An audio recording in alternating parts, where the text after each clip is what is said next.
All right, Alex, let's jump ahead to our preview of UFC 304, Edwards Muhammad. There's two title fights on this card. An interim That's the real title fight. an interim and a welterweight. Interim and a welterweight. We're in Manchester, England. We got 5 fights on the main card. I think every one of them Is gonna happen. Every one of them, let's hope it happens. Every one of them has a strong British fighter on the card in the fight. Yeah, I just counted it to make sure there's 5 good Englishmen fighting for their 5 good country. Englishmen. But let's go ahead. Let's start off the main card opener. Arnold Almighty Allen taking on Giga Chikadze. Chikadze 15-3, 8-1 in the UFC with 3 KOs. He's taking on Arnold Allen, who's 10-2 in the UFC with 2 KOs, never been finished. But Arnold Allen has lost 2 in a row. Right. But his 2 losses, very respectable losses, Evelev and Holloway, Max Holloway. Yeah. Last fight was in January, which was a tough unanimous decision loss. He had 12 wins in a row before this 2-fight losing streak. So he's a guy that's used to winning. He's trying to get back on the right track. But he has a tough competition in Chikadze ahead of him. I don't want to say he doesn't have tough competition in Chikadze because he only has 1 UFC loss, but his lone UFC loss was his lone time fighting a top 10 UFC opponent. And Calvin Kattar kind of exposed him. He's been a little while since he fought him, but Yeah. Calvin Kattar January 2022. kind of exposed him. And then Calvin Kattar went on to, later on that year, lose to Arnold Allen. Right.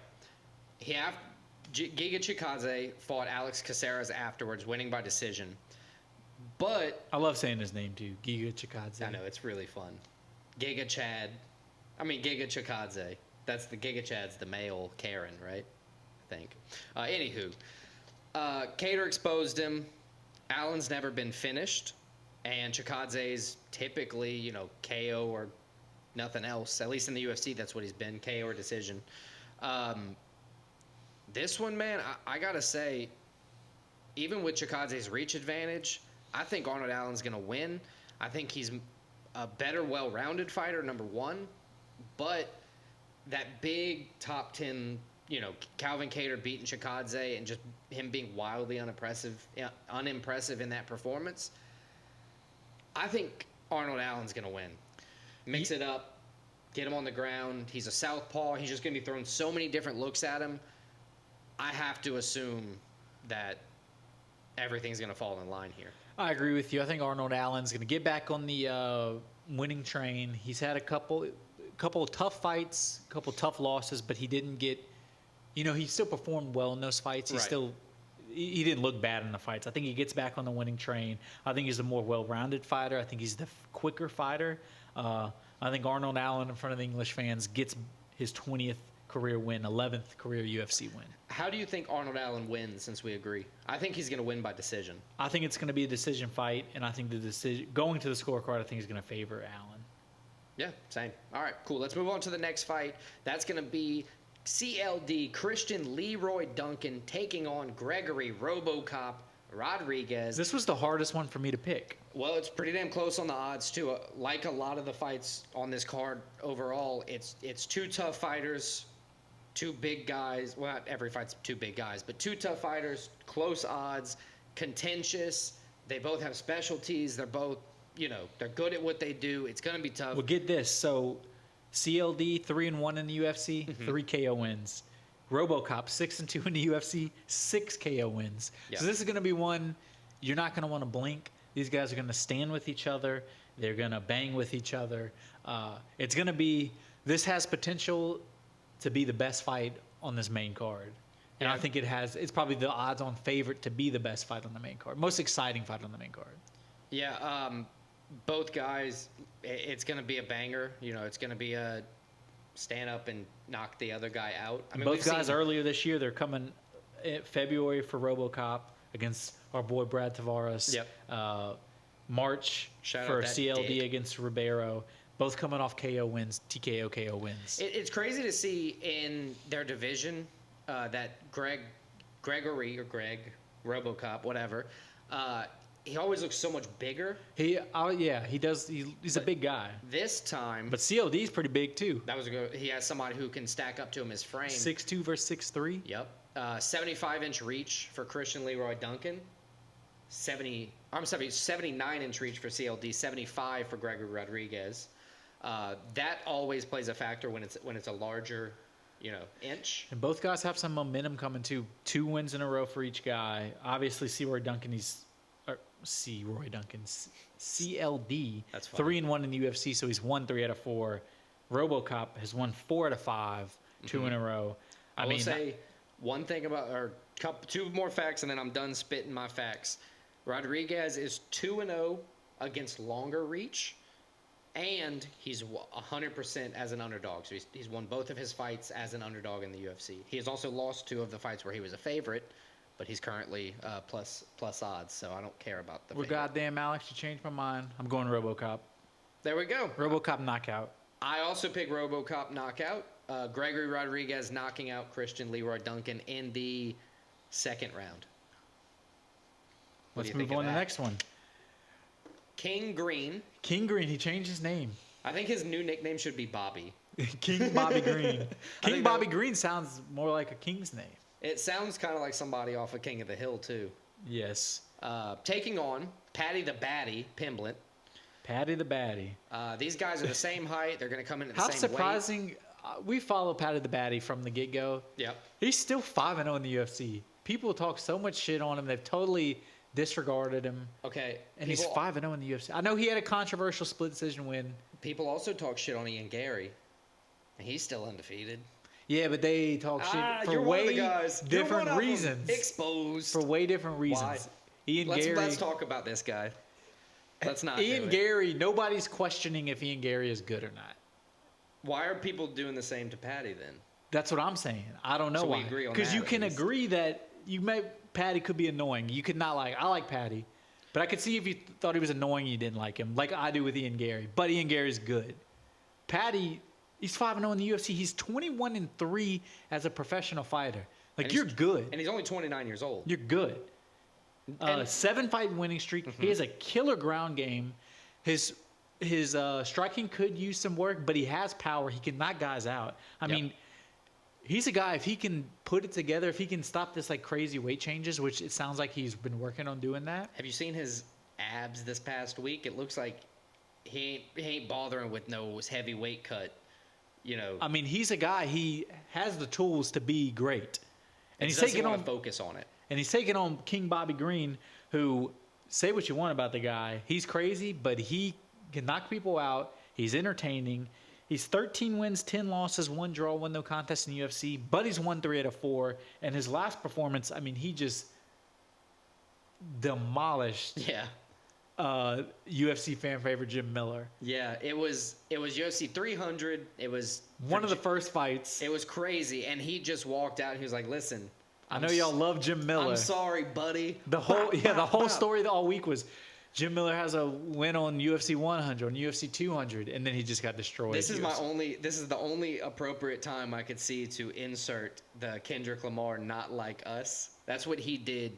King Green did to Jim Miller. Yes. He was just like, pop, pop, pop. They not like us. And he just fucked him over. King Green, 3-1-1 in his last 5. I'm Team Kendrick, by the way. Huh? I'm Team Kendrick, too. Fuck Drake. Fuck Drake. Hey. Certified pedophile. There you go. Pimblett, like you said, 5-0. 3 finishes, 2 decisions. This is his first attempt at a top 15 fighter. So that'll be a big test for him. Regardless of the age difference, 63% of the time when it's plus 6 years, I mean, this is the younger fighter wins. His last fight was against Tony Ferguson, too, so he's fighting all the old guys. Taking them out. Do what you got to do. He said he's making a belt of legacies. He's just taking them. Age and reach are in the favor of Patty the Baddie. This is his first time as the underdog, plus 100, so it's when dead he walks out in England, it's in gonna Manchester, be a roar. it's going to be crazy. Oh, Patty the Baddie. I'm going to be saying it too. Yes, I will too. Patty the Pimblett by decision. Patty the Baddie by decision. That's my I got Patty answer. winning the fight too. For some reason, I think he's going to catch Bobby Green with a choke. I think he's going to choke Bobby Green out. But Patty Pimblett in a close fight. I like it. Let's go to the interim but real title shot for the heavyweight division. Tom Aspinall taking on Curtis Razor Blaydes. Tom Aspinall is one of my favorite fighters. I love watching this guy fight. He very quickly jumped into the.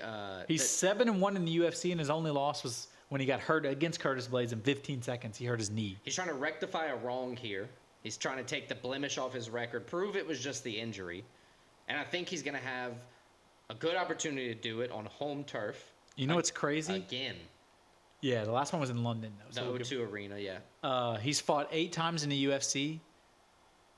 7 of the 8 have been first round, including the one he got injured and lost. Right. And then the only one that wasn't was a second round win for him. Yeah, but it was all finishes. All finishes. Yeah. He's one of the rare heavyweights who can sub people. Because Curtis Blaydes has a good ground game. He can wrestle pretty well, but he doesn't sub anybody. He does.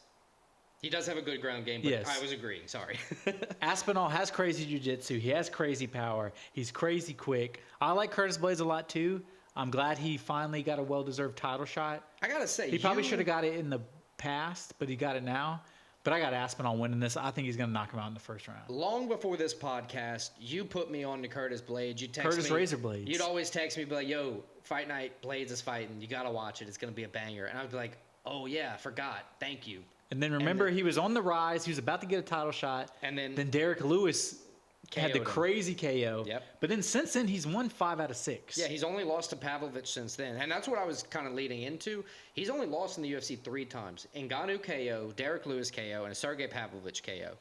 Those are good guys to lose to, but Derek Lewis is probably the worst of them to lose to. The KO is the thing that is glaring for me when you're facing a guy like Tom Aspinall who has like that killer instinct. Yeah, he's been knocked out a few times. Honestly, I think this is the biggest opportunity for Tom Aspinall to show that he's not worried about, who the champion, who the guy holding the belt is at the top, whether it's John Jones or Miocic at the end of the day. It doesn't matter. He's coming to take that belt, and I think he has the power to rise all the way, and he will be the heavyweight champion next. Well, I think he's the interim champ right now, but as all intents and purposes, he's the champ. Yeah. The other guys aren't fighting. Right. I think he will knock out Curtis Blaydes. My question, like yours, is, I'm sure, what round?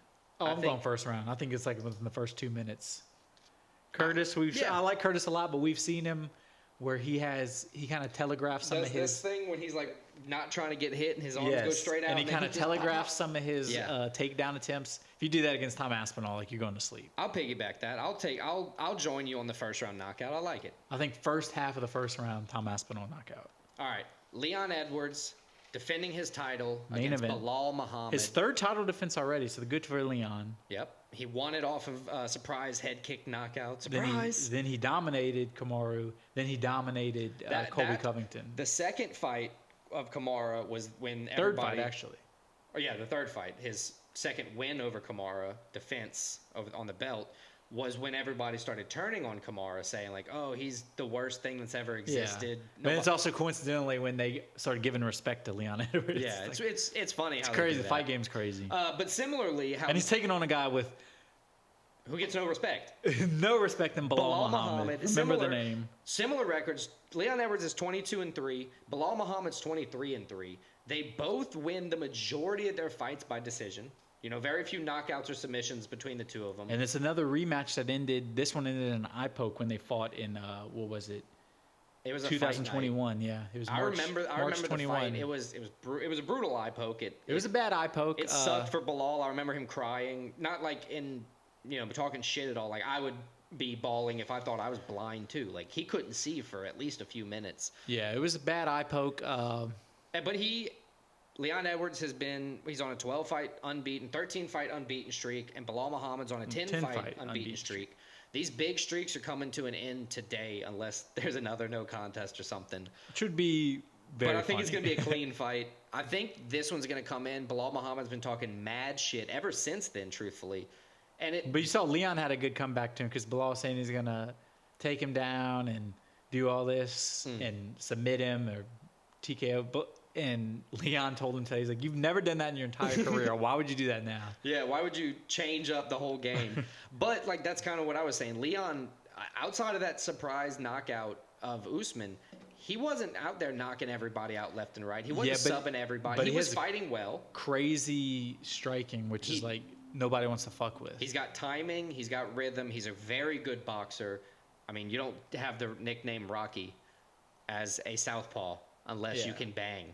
You know, I do think this is going to be a tougher fight than everybody expects. The odds aren't crazy. It's minus 260 plus 210. I think Belal Muhammad has a chance. I think there is some bad I think blood he has a here. chance. And I think because of the chance, I think I'm going to see a Belal Muhammad upset victory. I wholeheartedly decision. disagree with you. I think it's going to be a decision win. I'll give you that. But I think Leon comes in. Especially with cards being crazy, like not the main card or whatever, but the judges' scorecards being crazy. But it's in England. I think it's perfectly assumable to say that Belal Muhammad could win this fight. He could win, but I think Leon comes in here, and I think he pieces up Belal. I think he wins like either 4-1 or all 5 rounds. I think Leon shows there's levels to this. No disrespect to Belal. I think he's a great fighter. I think he's a top 5 fighter. I don't think he's on Leon's level. That's fair. We'll see. May the best man win.